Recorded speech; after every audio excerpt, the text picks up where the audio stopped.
उड़ने वाली चुड़ैल। अमनपुर नाम के गांव में चंगू मंगू नाम के दो किसान दोस्त रहते थे। दोनों का आपस में बहुत प्यार था। रोज की ही तरह आज भी दोनों एक साथ अपने खेत की ओर जा रहे होते हैं। अरे यार मंगू, मौसम बड़ी तेजी से बदल रहा है। बता, क्या लगता है तुझे, इस बार फसल हो पाएगी? हाँ, क्यों नहीं हो पाएगी भाई। मेरे पास तो फर्टिलिक्स है, मैं शहर से लाया हूँ। ओ, खाद तो अरे वो तो हमारे पास भी है। सब गुड़ गोबर कर देता है तू, ये शहर में मिलता है। अरे तू कहाँ से पाएगा, बहुत महंगा मिलता है ये। दिखा दी ना अपनी औकात। मंगू, आखिर हमारे बीच पैसा आ ही गया। अरे नहीं चाहिए मुझे तेरे जैसा दोस्त जो हमेशा मुझे नीचा दिखाना चाहता है। अरे चंगू, पर मैंने कब तुझे नीचा दिखाया? अरे मैं तो सच्चाई कह रहा हूँ। गांव के बीचों बीच दोनों बुरी तरह लड़ पड़ते हैं। कुछ ही देर में बोला चाली हाथापाई में बदल जाती है। गांव के कुछ लोग आकर उन्हें छुड़वाते हैं और अपने अपने काम पर जाने को कहते हैं। शाम को मंगू तो अपने घर लौट आता है, पर चंगू नहीं आता। अभी तक ये घर नहीं आए। इतनी देर तो ये कभी नहीं करते।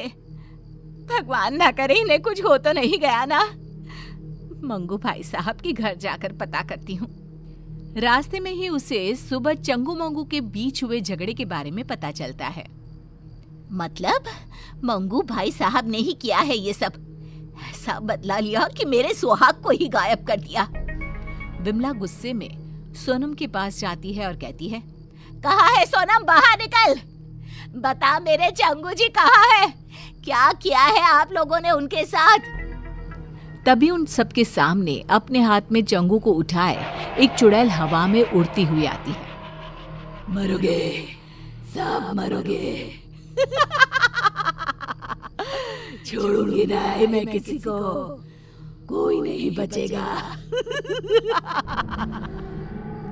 कौन कौन हो तुम? छोड़ दो मेरे पति को। मैं हूँ उड़ने वाली चुड़ैल। सबकी आंखों के सामने वो चुड़ैल चंगू को उड़ाकर ले जाती है। बचाओ, बचाओ! अरे अरे कोई बचाओ मुझे! उसी रात से गांव में उड़ने वाली चुड़ैल का साया मंडराने लगता है। अगली सुबह केसारी लोटा लिए खेत की तरफ जा रहा होता है। तभी चुड़ैल उड़ती हुई आती है और उसे हवा में उड़ाकर ले जाती है। अरे चुड़ैलिया, मुझे छोड़ दे मुझे चुड़ैलिया। अरे चाहिए तो मेरा ये लोटा ले ले। तेरे लोटे का मैं क्या करूंगी? मुझे जो तेरी चर्बी चाहिए, चर्बी।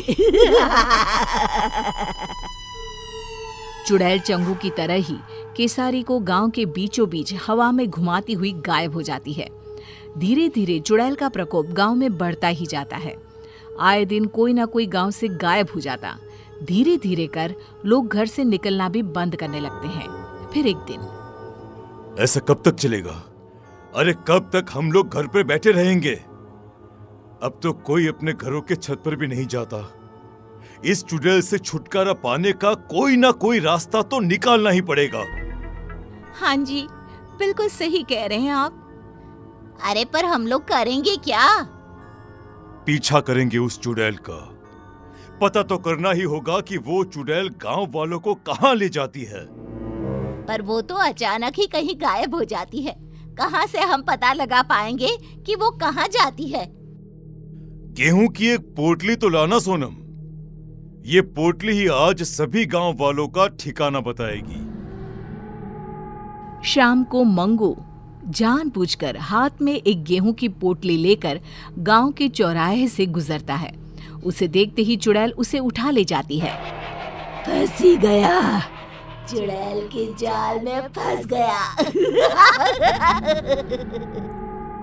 फंसी तो तू है चुड़ैल, मंगू के जाल में। हमेशा की तरह चुड़ैल गांव के बीचों बीच उड़कर मंगू को लेकर गायब हो जाती है। चुड़ैल के अदृश्य होते ही मंगू अपनी पोटली से गेहूं के दाने नीचे डालना शुरू कर देता है। दानों का पीछा करते हुए सभी गांव वाले एक अलग ही दुनिया में पहुंच जाते हैं। एक ऐसी दुनिया जहां हर तरफ इंसान की शक्ल की सब्जियां थी। और तो कौनो नया गांव मालूम पड़ता है। अरे भैया वो देखिए हमारे चंगू जी पेड़ पर आधे टमाटर बनकर लटक रहे हैं। अरे कुछ कीजिए, उनको बचाइए ना। अरे वो देखो भिंडी, केसारी ही लागत है। मतलब उड़ने वाली चुड़ैल सभी को सब्जी में बदल देती है। मतलब ये सभी सब्जियां इंसान ही हैं।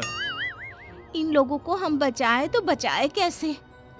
तभी पेड़ पर लगा एक टमाटर कहता है, इस गांव को श्राप है कि अगर किसी ने एक भी सब्जी तोड़ी तो सभी की सभी सब्जियां इंसान में बदल जाएंगी। पर चुड़ैल के रहते कोई सब्जी को छू भी नहीं सकता। अरे वो आती ही होगी, तुम लोग भी कहीं छुप जाओ, जाओ जल्दी। ये सारी बातें मंगू सुन लेता है। वो चालाक तो था ही। वो चुड़ैल से कहता है, जो मर्जी तुम्हारी, वो सब्जी मुझे बना दो, मगर बाहर धूप में जो सब्जियां सड़कर टूट गई तो? मेरी सब्जियां टूट नहीं सकती, उन्हें ताजा रहना होगा। तो किसी को सब्जियों को पानी देने के लिए क्यों नहीं रख लेती? हाँ, ये सही रहेगा, पर ये काम करेगा कौन? हाँ, वैसे तो मुझे मटर बनना था, पर ये काम भी चलेगा। जाओ चुड़ैल, तुम आराम करो, तब तक मैं सब्जियों को पानी दे आता हूँ। मंगू बाहर जाता है और सब्जियों को पानी देने के बहाने एक सब्जी तोड़ लेता है। जैसे ही वो सब्जी तोड़ता है, जादुई नगरी खत्म हो जाती है। सभी सब्जियां इंसानों में बदल जाती है। तभी वहां भागती हुई एक खूबसूरत लड़की आती है। मैं एक श्रापित राजकुमारी थी। जब तक कोई छुपकर सब्जी नहीं तोड़ता, मैं आजाद नहीं हो सकती थी। तो मुझे बताओ, तुमने कभी किसी को सब्जी तोड़ने क्यों नहीं दी? ये श्राप था ही ऐसा।